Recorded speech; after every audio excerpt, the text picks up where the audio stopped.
Morning. A private airport in Dubai. Heat shimmers off the tarmac, reflecting against the polished hull of a $50 million private jet. Elena Voss, a 28-year-old billionaire CEO, marches up the stairs. She's late. She's angry. On the wing, a man in a grease-stained uniform is performing a final check. Daniel Hayes, a 41-year-old mechanic and single father. Elena snaps, "We're already late. Don't slow this down." Daniel stays silent, but as he steps into the cabin, he whispers 6 words to the pilot. "Check your trim indicator before taxi." The pilot freezes. The air goes still. Watch. Truth is here. Look closely. Now. Believe him. Daniel Hayes was a man who lived in the narrow, pressurized gaps of the aviation world. At 41, his face was a map of high-altitude discipline and the quiet, enduring weariness of a man who worked 2 lives, one to keep the world's elite in the air and one to keep a small home safe on the ground. He was a senior line maintenance technician at Dubai International's executive terminal, the guy they called when a complex system started acting up at 4 a.m. In the high-stakes world of Dubai's ultra-wealthy, Daniel was essentially invisible. To the high-flying investors and aggressive CEOs who hurried past him in their bespoke suits, he was merely part of the terminal's industrial furniture. He was the man with the wrench, the man in the blue-collar uniform, the shadow that ensured their safety while they focused on their bank accounts. But Daniel had a secret history that could melt the very air in a corporate boardroom. 12 years ago, he was a Tier 1 aerospace systems engineer for a major defense contractor in London. He was the primary architect of flight control surfaces for next-generation stealth fighters. A man who saw the world in fluid dynamics, stress coefficients, and rhythmic mechanical pulses. He had managed black-budget projects that required a clearance level higher than most generals. He had money, prestige, and a seat at the tables where global power was decided. He was a master of energy management and high-stakes decision-making. But then, the world stopped spinning. 5 years ago, his wife Sarah was taken from him in a sudden, catastrophic accident. In the aftermath of that loss, Daniel looked at his high-pressure career and the 70-hour work weeks, and he realized he was winning at business but losing his daughter. He remembered the night he came home to find a 4-year-old Lily crying because she didn't recognize his voice over the phone anymore. He needed to be the father who was there for the school projects, the bad dreams, and the Saturday morning pancakes. He walked away from the VP title. He moved to Dubai for a technician's role specifically because it allowed him to control his clock. He traded the silk suit for a mechanic's jumpsuit because his daughter's security was the only mission that mattered anymore. He learned that a life built on Mach speed was hollow if there was no one waiting for you at the landing. His daughter Lily, now 9, was his constant pride. Every morning at 6 a.m., before the desert heat became unbearable, Daniel would sit with her at their small kitchen table. They had a ritual. He would show her a technical drawing of a wing or a turbine, and she would try to find the pulse of the machine. To Lily, the smell of jet fuel and industrial soap on his hands wasn't dirty. It was the scent of safety. "Daddy, will the big silver birds be happy today?" Lily asked that morning as he dropped her at the school gate. "They will if we listen to them, pal," Daniel replied, ruffling her hair. "Remember, the loud ones are just making noise. It's the quiet ones you have to watch. The machine tells you the truth only if you're quiet enough to hear it." On this particular morning, the Dubai sun was already punishingly hot, turning the tarmac into a radiating mirror. A Gulfstream G650, a masterpiece of modern carbon fiber and next-gen avionics, was scheduled for an urgent departure to London. The aircraft belonged to Voss Global, and the Iron Queen, Elena Voss, was expected on board for a multi-billion-dollar merger signing. Daniel was performing a final pre-flight walk-around. He wasn't just checking bolts. He was listening to the airframe as it cooled under the auxiliary power. He noticed a microscopic lag in the response of the primary elevator actuators, a shadow in the data that the automated onboard sensors were ignoring because it was within the artificial nominal range set by the manufacturer. He sat on a rolling stool under the massive tail assembly, his hands deep in a wiring harness, recalibrating a secondary sensor by hand to ensure the logic gate was perfectly true to the physical reality of the metal. He knew that in aviation, good enough was the slow motion and start of a disaster. He was so focused on the vibration of the hydraulics that he didn't hear the clicking of designer heels on the concrete, or the sharp, impatient voice of a woman who measured life in milliseconds. Elena Voss arrived at the bay like a tropical storm. At 28, she had inherited one of the largest energy conglomerates in the world after her father's sudden retirement. She was a phenom, ruthless, brilliant, and perpetually under the crushing weight of a board of directors that wanted to see her fail because of her age. She compensated for her insecurity with a relentless, icy demand for efficiency. To Elena, a delay wasn't just a nuisance. It was a vulnerability that her rivals could exploit. Her phone was already buzzing with frantic messages from London. She was on the edge of a breakthrough, and every second felt like a drop of blood. She stood at the base of the boarding stairs, her presence casting a cold shadow over Daniel's work area. She didn't offer a greeting. She simply checked her platinum watch and then stared at the oil smudge on Daniel's shoulder with a look of visible disgust. To her, this man was a component in a process, a slow component. "We pay for speed, not for meticulous curiosity," Elena said, her voice like a shard of ice cutting through the humid Dubai air.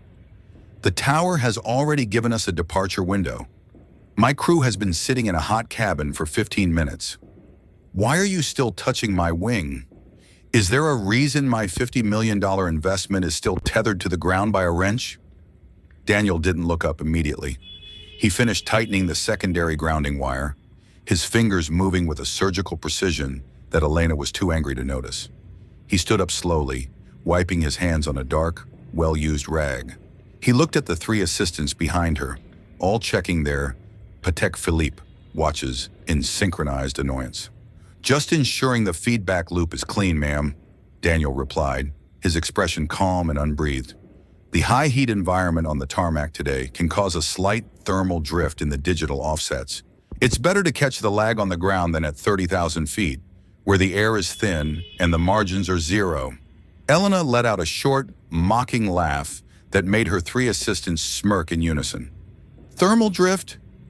Listen, pal, I've got 4 PhDs on my engineering board in London who designed the flight control logic for this entire fleet. The automated diagnostic system said green 5 minutes ago.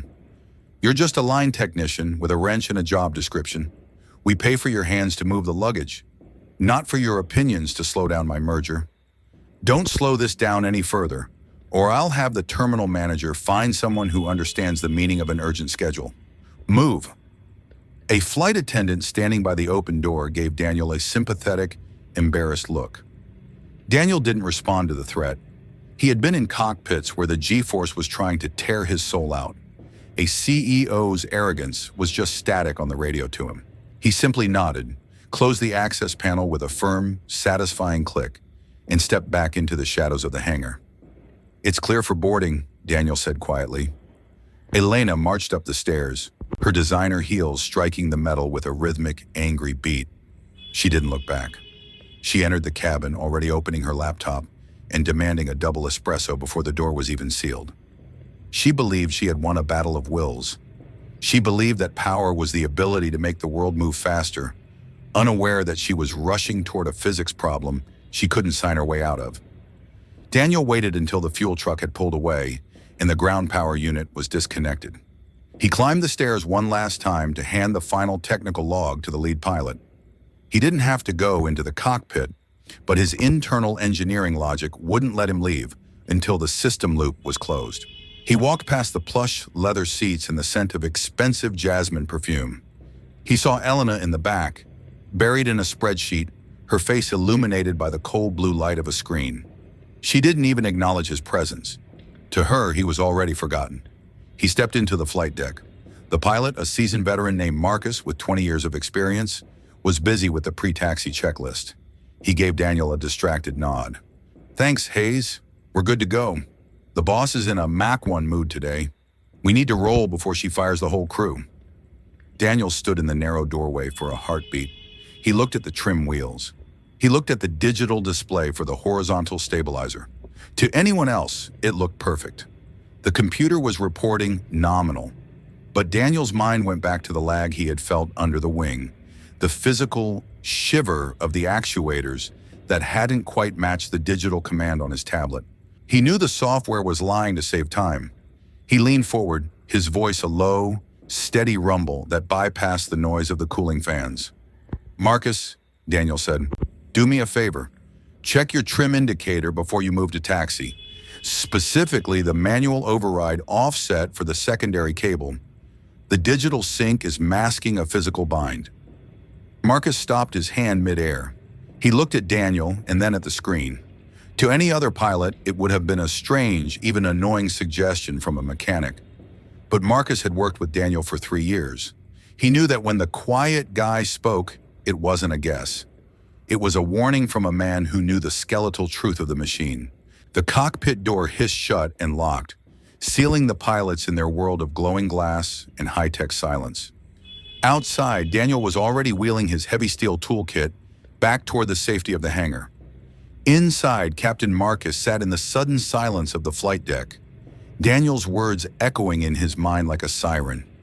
He looked at his first officer, a younger man named Tyler, who was already reaching for the radio to call for taxi clearance. "Wait, Tyler," Marcus commanded, his hand covering the throttle quadrant. Tyler blinked, his brow furrowed in confusion. "Sir? We're already 12 minutes behind the CEO's angry window. If we don't start rolling now, she's going to have our heads before we even clear the Gulf. The tower is holding a slot for us." "Hayes told me to check the trim override," Marcus said, his voice tightening. "Manually. Go to the engineering submenu and kill the digital smoothing filter." "Ashanan," Tyler scoffed, a look of youthful impatience crossing his face. "Sir, with all due respect, Daniel is a great mechanic, but this is a G650. The fly-by-wire system is the best in the world. It filters out the noise so we can focus on the mission. If there was a trim conflict, the EICAS would be screaming at us in red. Daniel is just being, well, Daniel, he's living in the 90s. Let's just go." Marcus didn't answer. He reached for the manual trim wheel, a backup system that most modern pilots never even touch unless the world is falling apart. He rotated it 2 clicks to the left, then 2 clicks to the right. Suddenly, the digital display flickered, but the green status bar for the horizontal stabilizer didn't move. It stayed at 0. But the manual wheel felt wrong.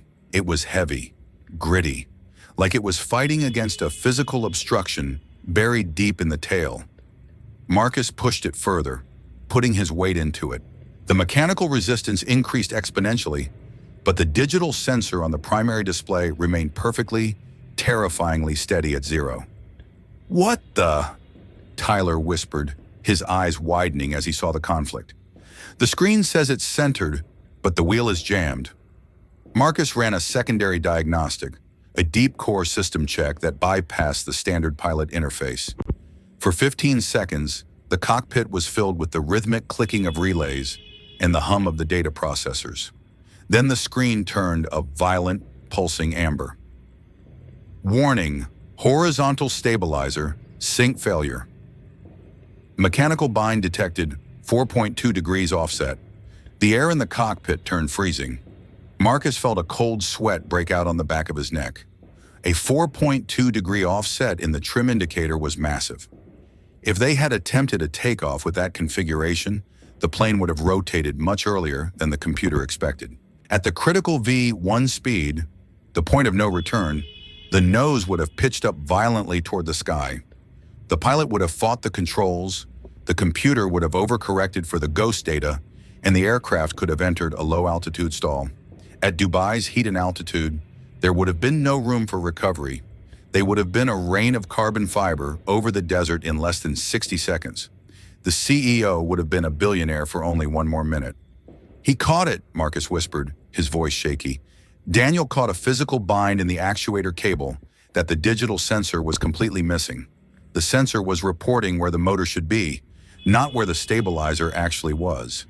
He saw through the code. "How?" Tyler asked, his bravado completely evaporated.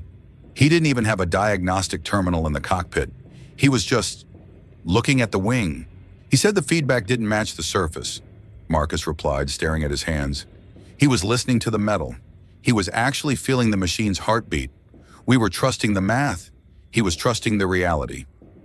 Marcus keyed the interphone to the cabin. Elena Voss was already leaning forward in her seat, her face a mask of mounting rage as she saw the engine still idling on the tarmac. "Captain, why aren't we moving?" Elena's voice barked through the speakers, sharp and demanding. "I was very clear about the timeline. This delay is costing me $40 million an hour in market momentum. Why am I still looking at the same palm tree?" Marcus took a deep breath, his voice now resonant with the absolute authority of a man who had just seen the edge of a cliff. "Ma'am, we have a Tier 1 mechanical safety conflict. The horizontal stabilizer is physically misaligned by over 4 degrees. If we had taken off 3 minutes ago, the aircraft would have been unflyable within 60 seconds of rotation. We are grounded until maintenance can perform a manual sync reset and verify the actuator arm. We were 60 seconds away from a catastrophe, Elena. Your speed almost killed us." The silence from the cabin was absolute. Even through the armored cockpit door, Marcus could feel the weight of the shock. Elena Voss stood up, her laptop nearly sliding to the floor. She looked out the window. She saw the maintenance guy, the man she had called a bottleneck, walking away across the tarmac. She saw the calm, steady pace of his stride. She remembered his words. "The airframe is telling you the truth. The screen is just repeating a calculation." She realized then that she had been measuring the man by his uniform and the aircraft by its price tag. But neither of those things had been capable of saving her life. Only the man with the grease on his hands had been paying attention to the truth. Elena felt a surge of a feeling she rarely experienced. Humility. She realized that in her rush to conquer the world, she had almost rushed herself into a grave. The delay lasted 45 minutes. Daniel and a team of 2 other technicians had to physically open the tail assembly and reset the primary actuator arm under the scorching Dubai sun. It was a greasy, hot, and exhausting task.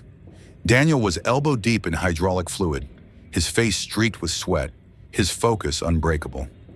When the work was finally finished and the digital sensors synchronized with the physical reality of the airframe, the cockpit reported a perfect green across all boards. Elena Voss didn't stay in her plush seat during the repair. She stood on the tarmac, a respectful distance from the tail, watching Daniel work. She ignored her vibrating phone. She ignored the heat. She watched the way he handled the tools, not with force, but with a rhythmic, surgical grace. She watched the way the other senior technicians deferred to him, listening to his every instruction as if he were a visiting professor. She realized that Daniel Hayes wasn't a mechanic in the way she understood the word. He was a master of a language she didn't even speak. He was the foundation of the very tower she lived in. When Daniel finally climbed down the ladder, his face was covered in a light sheen of sweat and a new smudge of grease on his forehead. He looked tired, but his eyes were as clear and steady as they had been at dawn. He began to pack his toolkit, prepared to head back to the hangar and face the inevitable reprimand from the terminal manager for the unauthorized delay. Elena stepped forward, her expensive heels clicking on the asphalt. Her assistants tried to follow, but she raised a hand, silencing them with a single, sharp look. She walked straight up to Daniel, stopping just outside the circle of his work area. "You were right," Elena said. Her voice was no longer icy. It was quiet, resonant, and for the first time entirely human. Daniel stopped, his hand on the handle of his heavy bag. He looked at her, his expression neutral, his posture steady. "The system is true now, ma'am. You're safe for the London leg. The flight plan has been updated with the tower." "I'm not talking about the flight plan, Daniel," Elena said, looking at the massive aircraft behind him. "The pilot told me what happened. He said that if you hadn't spoken up, if you had just followed my orders to not slow this down, I wouldn't be standing here right now. I'd be a headline on the evening news." Daniel gave a small, humble shrug. In aviation, speed is a result of safety, not a substitute for it. I was just doing my job. I have a 9-year-old at home who expects me to be right every time I touch a wing. I don't take gambles with other people's daughters. "No," Elena countered, stepping closer. My directors do their jobs. My pilots do their jobs. You did something else. You had the courage to tell a billionaire she was wrong because you knew the truth of the machine. You saw the ghost that our $5 million sensors missed. Where did you learn to look at things that don't look right? Daniel paused, a faint, tired smile touching his lips. Years of realizing that the loudest things in a system are usually the ones that are about to break, and years of knowing that the foundation is more important than the view from the penthouse. Just then, a sleek, black SUV pulled up to the security fence. A woman stepped out, holding the hand of a 9-year-old girl with bright, curious eyes and a colorful backpack. The girl saw Daniel and started waving frantically, her voice carrying over the tarmac. Daddy, you're still here. You didn't leave yet. I thought I missed you." Daniel's face lit up with a genuine, vibrant warmth that completely erased the maintenance guy persona. He gave a quick, supportive wave back, his eyes softening instantly. Elena looked at the little girl, and then back at the man who had just saved her life. She realized then that Daniel's refusal to rush wasn't a sign of inefficiency. It was a sign of integrity. He didn't work for her. He worked for the truth. He didn't care about her meetings. He cared about his daughter's dinner and the honesty of his craft. Elena realized that Daniel Hayes was the wealthiest man she had ever met because he knew exactly what was worth his time. She felt a sharp pang of envy for the simple, absolute love between the man in the grease-stained uniform and the girl at the fence. As the engines of the Gulf Stream finally began to hum with a healthy, balanced growl, Elena Voss stood at the top of the stairs. She didn't look at her watch. She didn't check her emails. She watched Daniel walk toward the security fence, where Lily was waiting for him with a hug that nearly knocked him over. One of her board members, who had arrived on a separate flight and witnessed the commotion, walked up beside her. "Who is that technician, Elena?